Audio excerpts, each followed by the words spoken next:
what's the name? I was like, bro, that nigga took too many Ozempic shots. Oh.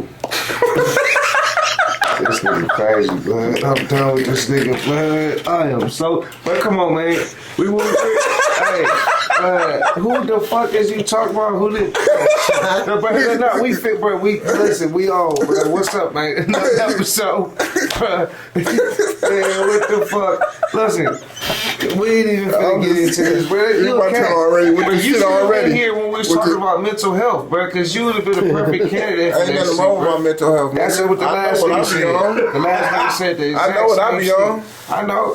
That nigga was lying to you. Welcome to Talk That Talk. That nigga was lying to you. That nigga got mental health issues for real, though, nigga. I just do this. Can I introduce the show before we even get started? This is what we headed for, y'all. We finna talk that talk today, and we got our boy, my cousin, Clark-Ola. Remember I was telling the story when I said my cousin we was on a bike and he hit the car, pow, you know what I'm saying? And you was telling my story already? Nah. But remember I told you how he was fucked up in the head. Now y'all see, you see what I'm talking about? See, but that ain't mental health. That was him just getting fucked up. You know what I'm saying? That's all that was. But we got a drink today. We got yeah. Man, y'all like, subscribe, share, comment, fuck with your boys, man. Bandaide and Scoot. This Talk That Talk. We got a special guest today. This ain't no stranger. This is family. It's family. You understand me? And I mean that in a literal sense. This my nigga, man, Clark-Ola, man. Hola. What's up, bro? My niggas, how you bro? doing, Hola. What's good? Oh, you know y'all finally got me in here? Off top. God damn. Off top. Let me ask you something. For one, shout out to you. You got some new shit going. I ain't gonna try to turn this into no interview and shit like that.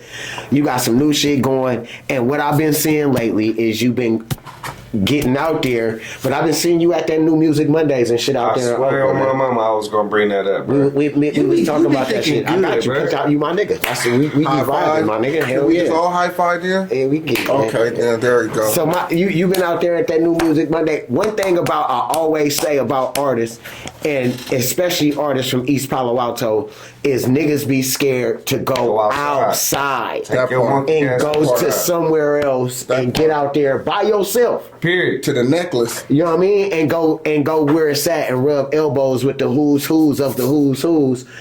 And you don't got a problem with doing that. Nah, bro. I swear to God, I don't.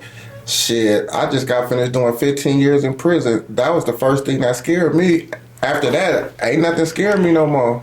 Straight up, I was gonna touch on that, but bruh, you did your time straight. It wasn't like it was a break here, I do some time here, I do some time here. Like you really walked that line for a minute, bruh. Like, and our last episode, we was talking about how black people in general, especially hood niggas, end up with a sort of PTSD from shit that we done been through, and how as black men, we'll get in a situation like that, and just from being so traumatized and going through so much shit as a kid, we compartmentalize that shit and then just get into it like, okay, fuck it. For the first couple months, I was fucked up, I was stressed out, but now we've been so fucked up and been through so much shit that you just bam, now I'm programmed now, nigga. Now it is what it is. Now it's prison. That's what it is. I'm programmed to that now. You dig what I'm saying? No, you're absolutely right. It's definitely a different mindset when you get in there. It's very political. No matter what you think you ain't doing or what you ain't about to do, you gonna do something. So I ain't gonna lie, for me personally, it changed my thought process on how to move forward with getting out. I'm not gonna even lie. Shit, I got out because of a blessing. I really feel like God was on my side. I got out 3 years early. I was about to do 18. They sentenced me to 18 years, 6 months. I did 15 years flat. With all the phone write-ups and everything like that, I was maxing out my whole 18. But it just so happened that a law had passed. And then a nigga hit on a little Right. So I told Lil Mama to, hey, go get these lawyers this money. Right. Nigga just hit on a free little, You feel me? Hell yeah. Is something wrong with you call? Nah, it was a little. It's just certain things don't need to be discussed. Yeah, that's understood. I wasn't what's quite looking at you. I just kept hitting. Nah, it's like just pay attention, cousin. You feel me? So, pay attention. You know what I'm saying? Everything ain't meant to be discussed. That's why these niggas caught up on these RICO acts and everything like that. But still in all, though, I was able to, you know what I'm saying, fund my campaign and get me a lawyer, which got me out 3 years early. How you find out about the law changing? Was it somebody told you something, or because a lot of motherfuckers just go in there and it's like, nigga, it is what it is, and they just say fuck it, I'm gonna accept my fate and accept my time. Was you looking at through shit, or was you going through different laws, or was you law library? How did you what popped up in your head to say, bro, let me check up on this and see if the law changed? I ain't gonna even lie to you, bro. In prison, you got a lot of legal beagles, motherfuckers who focus is that, and majority of the people that's doing that is lifers, because the only thing they got to rely on is hope. So they the ones that's in that law library. They the ones that's going through the books and everything like that. And through the grace of God, you ain't got nobody that's gatekeeping this knowledge. So they feed it to the mass public and be like, bruh, it's this new law passed. It might work for you. It ain't gonna work for me. Right. I'm knowing it's gonna work for you. Right. You know what I'm saying? So that's how it got to me. That's dope. That's dope as fuck. Nah, real shit. And it paid off. OG from LA. I ain't gonna lie and be like I remember his name or nothing like that though, but the OG was like, Clark, this law just passed where they taking off these enhancements, 5-year enhancements. What you gonna do? Right. And like I said, I was sitting on that bag, and I had a little nigga from Oakland was like, nigga, gamble on yourself. Shit. Either you gonna win or you gonna lose. Worst case scenario, only thing they gonna tell you is no. You gotta do the rest of your time. Right, and you was already in the mindset and plan don't happen to do that anyway. Happen to do it anyway, but Right. hey, let me take this chance and see what it'll do. And it worked in my favor through the grace of God. What's up? Good shit. That's dope. That's real shit though. Alright, but no lie though, what I'm more proud of though is how you came home and you got to it. When I mean got to it, you went and got you a job. When that job didn't work out, you went and got another job. You get what I'm saying? You turned around and started rapping. You start going to, like Scoot said, to Desi's and different clubs by yourself. You feel me? I done came with you a couple times just as support, because I don't really be like nothing to do with the clubs and stuff like that much. But you got out though, bruh, and now you on parole, right? Absolutely. You beat parole without no hiccups. No violations. No violations. That's what I mean by no hiccups. You still working, and people these days like to look down, or I can say these days, but you get a lot of people that try to look down on people that work, like working is a bad thing. Nah, fuck nah. Working is taking care of your responsibilities, handling your business, bro. You get what I'm saying? Absolutely. And you still doing that while you still funding your own music, you know what I'm saying, career. So it's like, bro, congratulations on that alone. Good looking, cuz. Good looking. I love you for that. I swear to God. There's a lot of people that, you know what I mean, that may fail or may not be able to reach that plateau. You know what I'm saying? They might try, but it's often a lot of obstacles that get in their way. You know what I'm saying? You got to be really mentally strong. You know, I always told you too, bro. Not only are you mentally strong, what else did I tell you? I'm mentally intelligent. I don't say mentally intelligent. That don't even sound right, bro. What did you say then? Emotionally intelligent. It's all the same thing. Right? We ain't about to do that. Let's go. You're not saying he mentally. He said I'm fucked up. Mentally intelligent. He not mentally intelligent. It just don't sound like Is he mentally fit and shit? Not always. Not always. Not always, or not all the way. I got some screws loose. I ain't gonna lie to you. You know I got some screws. Shit don't. If screws ain't there, them motherfuckers ain't loose.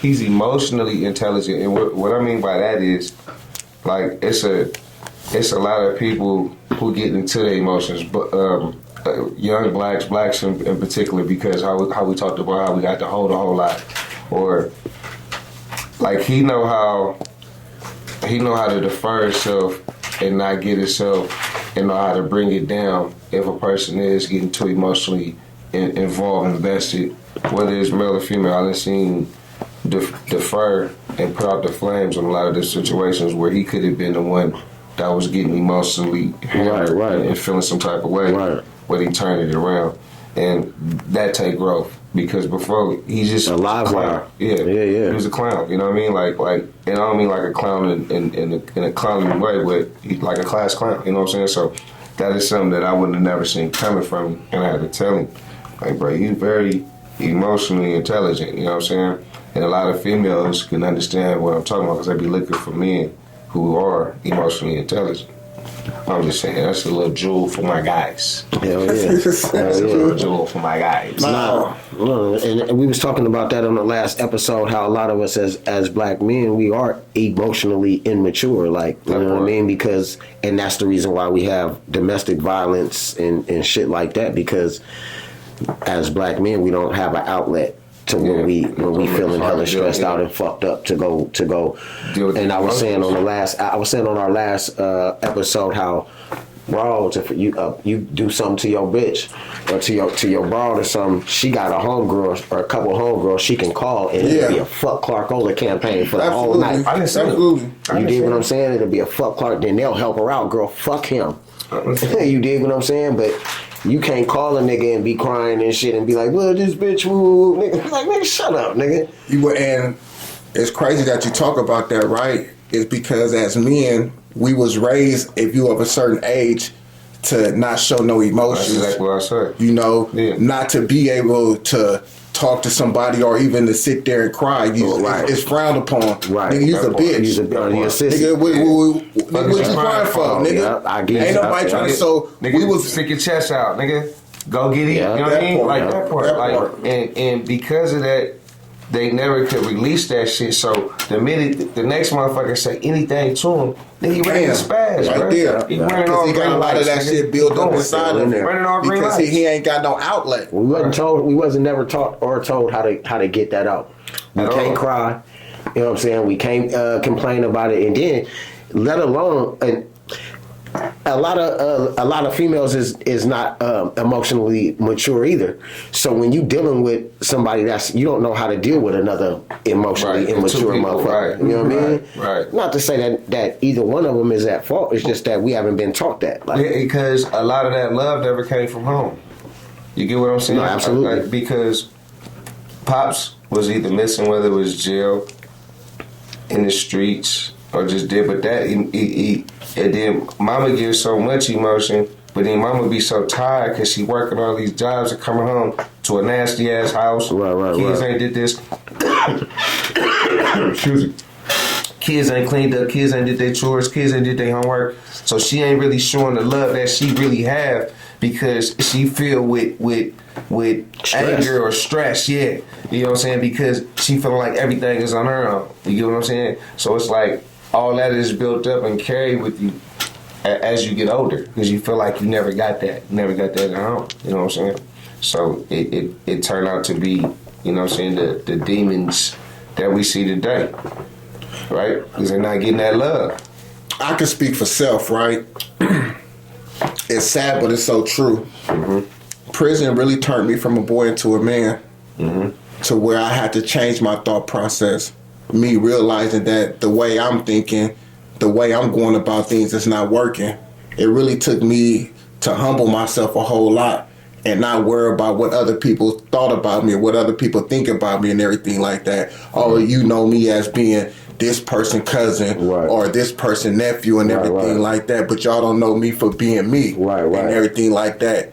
Doing them 15 years, I ain't gonna even hold you. I did a lot of soul searching. How long into your sentence did that light bulb come on and you was like, you know what, fuck this? Oh, I'm gonna keep it so 100. Like 8 years into my sentence, and that's when they sent me to the level 4 yard in Salinas. Okay. Right? And off top, I'm like, why is y'all sending me to this level 4 yard? All I got is phone write-ups. I'm like, bro, y'all sending me here with niggas that don't give a fuck about life. Right. You know what I'm saying? And they taking it there. Right. You know what I'm saying? Hands-off policy. But to sit there and be there and see it firsthand, I'm not going to even hold you. My first ride I participated in, I froze the fuck up. It's all type of shit like you see in the movie, smoke bombs going off. Right. It's a whole lot Motherfuckers going getting on. poked. Right. All the shit, right? On God, bro. My mental it's kind of fucked up, so I don't always remember nigga's name, but I know the nigga was from Vallejo. Right. He was a Filipino black nigga. I was rocking with the nigga. The nigga was just like, Clark, get up out that shit, move around. You don't want to be a sitting target. Right? Fast forward, he did his Dougie. Threw that motherfucker, I did my thing, goddamn. Right?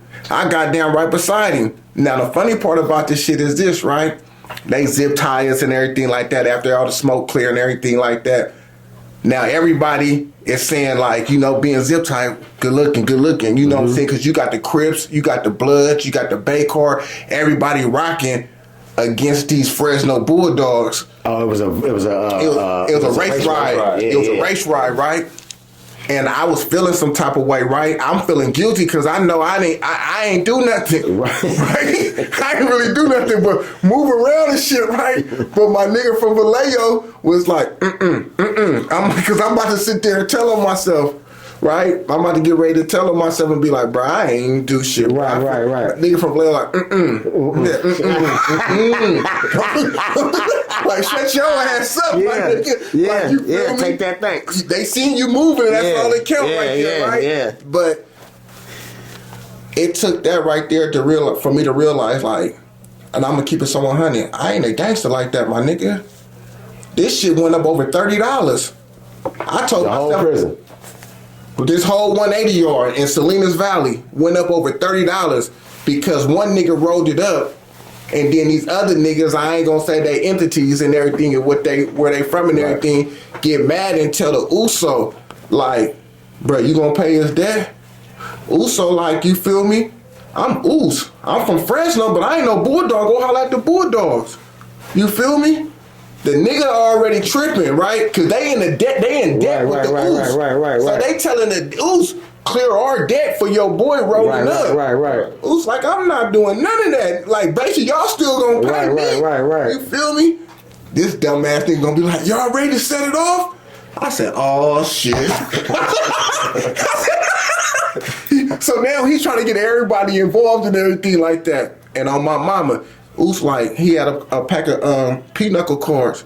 He said some shit like, Mata Uzi or some shit through the cards. When he threw the cards, that was disrespect right there. Yeah. Boom, it went up. Set up.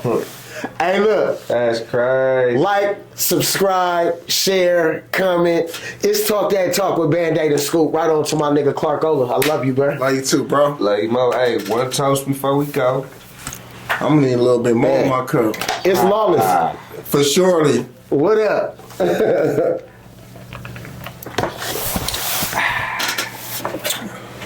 I like that one, that last drink for it. Yeah. Do I get another one? Oh, yeah, I'm gonna post this one.